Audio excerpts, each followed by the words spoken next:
वालेकुम। आज हम चैप्टर नंबर 2 के अंदर जो इम्पॉर्टेंट हमारे पास की पॉइंट्स हैं और न्यूमेरिकल वैल्यूज़ हैं उनके बारे में डिस्कशन कर रहे होंगे। तो ये बायोलॉजिकल मॉलिक्यूल से रिलेटेड समरी है। आप इस सीरीज़ को प्रॉपर्ली देखेंगे तो आपके लिए आसानी होगी कि आप जो की पॉइंट्स हैं वो रिमेंबर कर सकते हैं चैप्टर्स के। ठीक है, तो स्टार्ट करते हैं कि बायोकेमिस्ट्री क्या है। जब हम लोग बायोलॉजिकल मॉलिक्यूल के बारे में स्टडीज़ करते हैं, अब बायोलॉजिकल मॉलिक्यूल्स में क्या चीज़ें आ जाती हैं? Carbohydrate, lipids, proteins and nucleic acid. ठीक है, उसके बाद एक टेबल है जिसमें बैक्टीरियल सेल और मेमेलियन सेल के दरमियान कंपैरिजन किया गया है। जो वाटर होता है वो बैक्टीरियल सेल में भी 70% होता है और मेमेलियन सेल में भी 70% होता है। इसी तरीके से जो प्रोटीन्स होते हैं बैक्टीरियल सेल में 15% होते हैं, जबकि आपके पास मेमेलियन सेल में ये 18% होते हैं।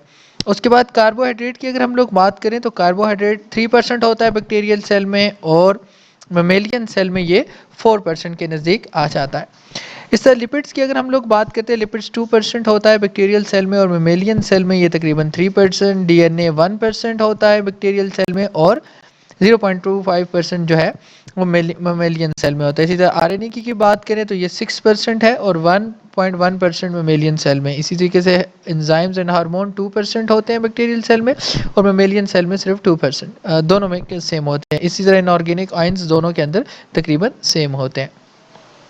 सॉरी,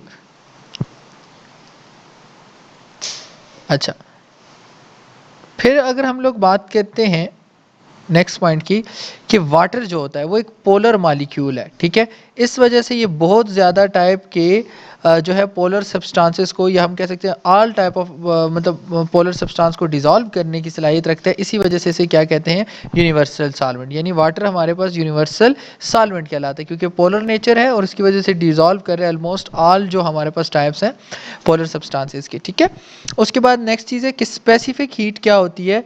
ये वो हीट होती है जो कि रेज करती है 1 ग्राम, जो रेज करती है 1 ग्राम वाटर का टेम्परेचर कितने डिग्री सेल्सियस तक? 1 डिग्री सेल्सियस तक। मतलब उतनी हीट, वो हीट जो कि 1 ग्राम ऑफ वाटर को टेम्परेचर इंक्रीज करे 1 डिग्री सेल्सियस, उस हीट को क्या कहते हैं? स्पेसिफिक हीट कहते हैं। और वाटर के पास ये स्पेसिफिक हीट जो होती है वो बहुत ज़्यादा होती है।